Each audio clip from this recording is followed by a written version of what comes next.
Hello મિત્રો, કેમ છો? મજામાં? તો બધા મજામાં જશો. જો તમારા પગ આવા ફાટી ગયા હોય, પગમાં તિરાડો પડી ગયો હોય, કે પગની ચામડી ઉખડી ગઈ હોય, કે તિરાડોમાંથી લોહી નીકળતું હોય, તો તેના માટે આજે આપણે એક ક્રીમ બનાવવાના છીએ. આ ક્રીમ એટલી ફાયદાકારક છે ને કે તમારા ગમે તેવા ફાટેલા પગ હોય કે ચામડી ગમે તેવી ચામડીમાં તિરાડો પડેલી હોય તો તેના માટે આ ક્રીમ ખૂબ ફાયદાકારક છે. તમને એક જ દિવસમાં રિઝલ્ટ મળી જશે તેવી ક્રીમ બનીને તૈયાર થાય છે. તો જો ક્રીમ બનાવવા માટે મેં અહીંયા મીણબત્તી લીધી છે. આ મીણબત્તી તેના માટે લેવાની હોય છે કે આપણી જે તિરાડો હોય છે તેમાં સરસ આપણી ક્રીમ અંદર ચોંટી જાય છે અને તે રૂજ લાવવાનું કામ કરે છે. તે જે ફાટેલી એડીઓ હોય ને તેમાં રૂજ લાવવાનું આ મીણબત્તી કામ કરે છે. તો અહીંયા મેં મીણબત્તી લીધી છે, તો મીણબત્તીને આ રીતે આપણે કટ કરી નાખીશું અને મીણબત્તીને પછી ગરમ કરી નાખીશું. આ ક્રીમ તમે એક વખત ચોક્કસથી બનાવજો. ખૂબ ફાયદાકારક ક્રીમ અહીંયા તૈયાર થાય છે. તમને જો એડીઓમાંથી લોહી નીકળતું હશે, એડીઓની તિરાડોમાંથી, તો પણ આ ક્રીમ લગાવવાથી મટી જાય છે. તો જો અહીંયા મીણબત્તીને આ રીતે મેં કટ કરી નાખી છે અને આ રીતે ગરમ કરી નાખ્યું છે. જુઓ,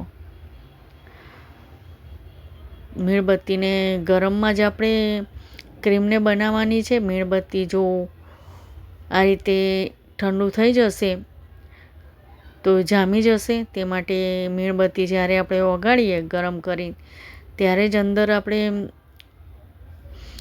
બધી ક્રીમોને એડ કરવાની છે. બધી વસ્તુઓ આપણે અંદર એડ કરવાના છીએ. તો જો અહીંયા મેં એલોવેરા જેલ લીધું છે. આ પણ ખૂબ ફાયદાકારક હોય છે. આપણા પગ જે ખરબચડા થઈ ગયા હોય, પગની ચામડી જે ઉખડી ગઈ હોય તે માટે એલોવેરા જેલ પણ ખૂબ ફાયદાકારક છે ચામડી માટે. તો જો અહીંયા મેં 2 ચમચી એલોવેરા જેલ લીધું છે. તમારા જોડે એલોવેરા હોય તો તેને કટ કરીને પણ આ રીતે એડ કરી શકો છો. તો આ રીતે એલોવેરા જેલ એડ કરીને આ રીતે આપણે મિક્સ કરી નાખવાનું છે. જુઓ મીણબત્તી આ રીતે જામવા લાગી છે એટલે આપણે ગરમમાં જ આ બધી વસ્તુઓને એડ કરી દેવાની છે.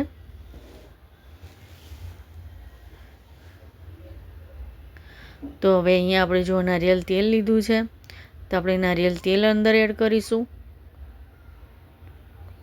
તો અહીંયા 2 ચમચી મેં નારિયેળ તેલ લીધું છે, તો 2 ચમચી આપણે નારિયેળ તેલને એડ કરીશું.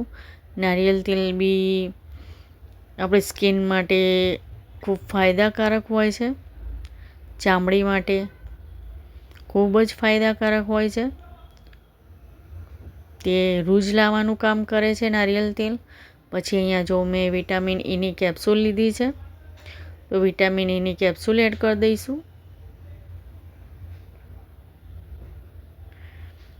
આથી વિટામિન ઈની કેપ્સ્યુલ એડ કરીને બધી સામગ્રીને આપણે આ રીતે મિક્સ કરી નાખવાની છે.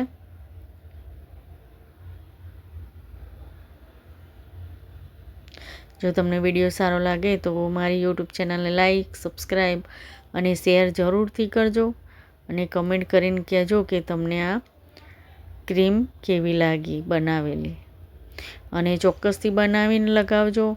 ખૂબ સરસ તમને એક જ દિવસમાં રિઝલ્ટ મળી જશે કે ક્રીમ કેટલી ફાયદાકારક છે. તો આ રીતે બધી આપણે એડ કરી દઈશું વિટામિન ઈની કેપ્સ્યુલ અને પછી મિક્સ કરી નાખીશું.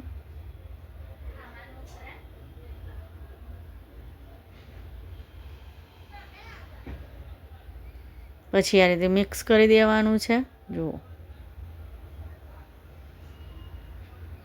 જો એકદમ ક્રીમ જેવું બની ગયું છે ને. જો હજી આપણી ક્રીમ તૈયાર નથી. હજી આપણે અંદર એક વસ્તુ ઉમેરવાના છીએ, પછી જ આપણી ક્રીમ બનીને તૈયાર થશે. જો આ રીતનું રહેશે તો મીણ એકદમ જામી જશે અને ક્રીમના ફોર્મમાં નહીં આવે.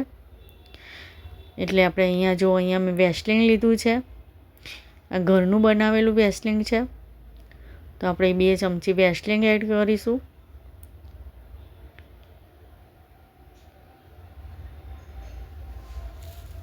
તમારે જો વેસ્લિન કઈ રીતે બને તેનો વિડીયો જોવો હોય તો મને કમેન્ટમાં જરૂરથી જણાવજો, તો હું વેસ્લિનનો વિડીયો મૂકી દઈશ મારી ચેનલ ઉપર. તો જો હવે વેસ્લિન 2 ચમચી એડ કરીને આ રીતે આપણે એકદમ મિક્સ કરી દેવાનું છે. જો આ રીતે આપણે એકદમ મિક્સ કરી દઈશું. તો જો એકદમ આપણી ક્રીમ અહીંયા તૈયાર થઈ ગઈ છે પગમાં લગાવવા માટે. જો એકદમ સરસ ક્રીમ આપણી તૈયાર થાય છે. આ ક્રીમ તમે જોઈ શકશો કે ક્રીમ જામશે પણ નહીં. આપણે મીણ એડ કરી છે ને, મીણબત્તી, તો પણ આ ક્રીમ નહીં જામે. આ રીતના જ ફોર્મમાં ક્રીમ રહેશે. જો કેવી સરસ ક્રીમ બનીને આપણી તૈયાર થઈ છે. આ ક્રીમ તમારી પગની જે તિરાડો હશે એમાં સરસ રૂજ લાવી દેશે. તમારે પણ એ વસ્તુનું ધ્યાન રાખવાનું કે તમારે જ્યારે પણ ક્રીમ લગાવી હોય ત્યારે ગરમ પાણીથી પગને ધોઈ નાખવાના છે અને સાફ કરીને પછી આ ક્રીમને લગાવવાની છે. તો આનું રિઝલ્ટ સરસ મળશે. ખરાબ પગમાં તમારે આ ક્રીમને નથી લગાવવાની. પગ ધોઈને સરસ સાફ કરીને પછી જ આ ક્રીમને લગાવજો. તો જુઓ અહીંયા તૈયાર છે આપણી પગની તિરાડોમાં લગાવવાની ક્રીમ. તો અહીંયા ઘરે જ આપણે જુઓ કેવી સરસ ક્રીમ બનીને તૈયાર થઈ છે. તો જો હું તમને પગમાં લગાવીને બતાવી દઉં. આ રીતે તમારે જ્યાં જ્યાં તિરાડો તમારા પગમાં પડી હોય ત્યાં આ રીતે લગાવી દેવાની છે. સરસ અંદર તિરાડોમાં ક્રીમ જતી રહે છે અને સરસ તિરાડોમાં રૂજ આવી જશે તેવી આ ક્રીમ બનીને તૈયાર થાય છે. આ એકદમ તિરાડોમાં ચોંટી જાય છે. આ ક્રીમ ચોંટી જાય છે ને તે માટે સરસ એકદમ રૂજ આવી જાય છે પગમાં. જે તિરાડો પડી હોય પગમાં તેમાં રૂજ આવી જાય છે અને સરસ આપણા પગ એકદમ આ રીતના ચોખ્ખા થઈ જાય છે. અને બધી તિરાડો તમે આ ક્રીમ લગાવશો તો બધી તિરાડો તમારી ભરાઈ જશે અને પગ એકદમ સરસ થઈ જશે. તમને જે લાય પગમાં બળતી હશે, તમને પગમાંથી લોહી નીકળતું હશે તિરાડોમાંથી, તે પણ આનાથી મટી જાય છે આ ક્રીમથી. અને સરસ તમને એક જ દિવસમાં રિઝલ્ટ મળી જશે. તમે બનાવીને લગાવી જોજો. ખૂબ સરસ ક્રીમ બનીને તૈયાર થાય છે. તો જો આ રીતે ક્રીમને લગાવી દેવાની છે. જ્યાં જ્યાં તમને તિરાડો પગમાં પડી હોય ત્યાં આ રીતે ક્રીમને લગાવી દેવાની છે. આખા પગમાં પણ તમે લગાવી શકો છો. સરસ પગ આપણા થઈ જાય છે. આ ક્રીમને તમે રાત્રે લગાવીને જ સૂઈ જજો એટલે સવારમાં સરસ પગમાં રૂજ આવી જશે. પગમાં ક્રીમ લગાવીને પછી મોજા પહેરીને સૂઈ જજો. સરસ પગ થઈ જાય છે. તો બધાને જય મા લક્ષ્મી અને જય શ્રી